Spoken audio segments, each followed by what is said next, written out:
Is your business entering into a new commercial lease?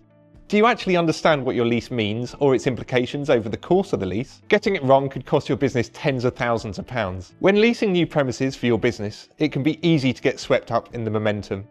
You've found the perfect location for your business and you have client orders in the pipeline that need to be fulfilled. The landlord is putting you under pressure to sign your lease, but your solicitor is telling you to get a survey.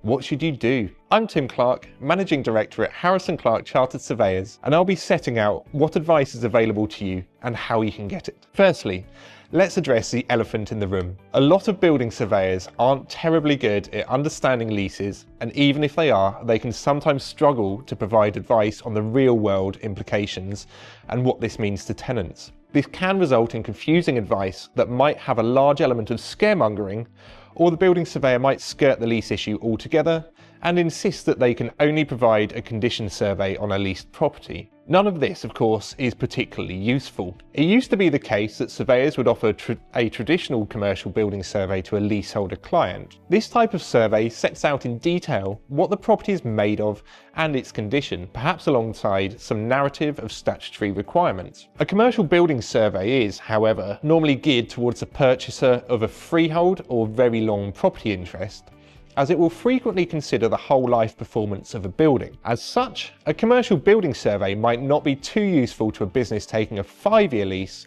with possible plans to renew this lease for another 5 years before the property is likely to be outgrown. Instead, at Harrison Clarke, we have considered what information a leaseholder needs rather than trying to adapt an old offering. In short, a leaseholder normally wants to ensure that the space is suitable for their specific requirement, and they want as little unnecessary exposure to financial risk as possible. Addressing this last point, cost risk. Surveys can be expensive, although the leaseholder survey is more economical than a commercial building survey. However, not getting the right advice can be really expensive. A leaseholder survey really is investing in the future, as the advice set out will often help you to recover its cost many times over.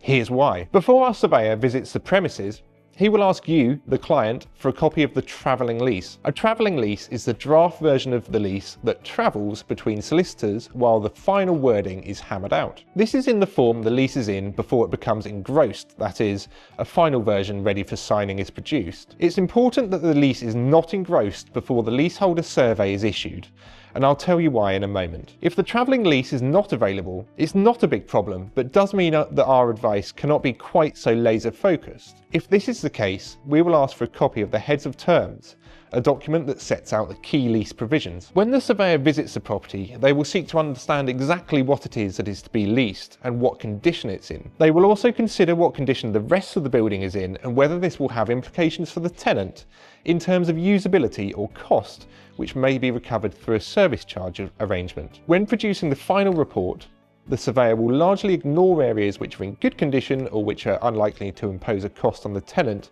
over the intended lease period, as this helps us to keep fees at a suitably lower level by only reporting on the really important stuff. If the surveyor finds issues that, based on the current travelling lease or Heads of Terms, will result in a cost or usability implication for the client, they will set out what this issue is, how much it's likely to cost to deal with, and at what stage during the lease it's likely to need attention. For example, something might fall in year 1, year 4, or at lease end. If remedial work would be significantly disruptive, the surveyor will set this out in their report. All of this information feeds into a schedule of costs split into immediate or short-term, medium-term, long-term, and lease end. This provides potential leaseholders with an idea of what maintenance or remedial costs will be incurred across the course of the lease. Using information gleaned from the provided documentation, the surveyor will set out salient lease clauses in the report as they relate to the condition of the property. They will then go on to explain what this means in practice for the specific building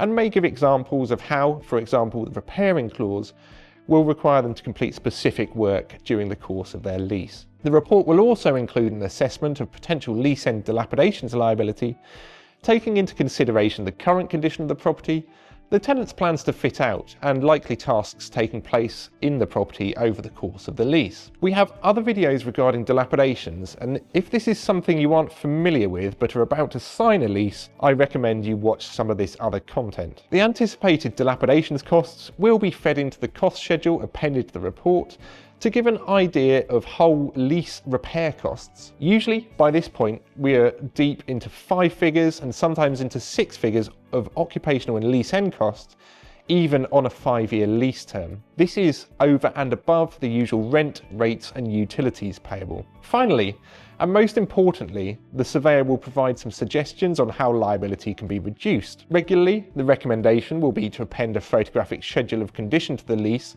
to reduce the tenant's repairing liability, but often we're able to give more bespoke advice, such as requiring the landlord to repair certain items or to retain responsibility for them during the course of the lease. These recommendations will need to be considered and negotiated with the landlord before being written into the lease, which is why it's important that all this happens before the lease is finalised or engrossed. It is this risk mitigation section that allows significant cost savings, often in the tens or hundreds of thousands of pounds, to be made across the course of the lease. Given that fees for a leaseholder survey are normally less than £2,000, it's clear that businesses can receive a very significant return on their investment. So that's the outline of what a leaseholder surveyor is and how it provides benefit. I should mention at this stage that this is not a standard RICS report, and having only been in existence since around 2019, it's only offered by Harris & Clarke Chartered Surveyors. If you can now see the value in taking pre-lease building advice from a reputable firm of Chartered Surveyors, our friendly and highly knowledgeable team can be reached through our website at harrisandclarke.co.uk, and they look forward to speaking with you soon.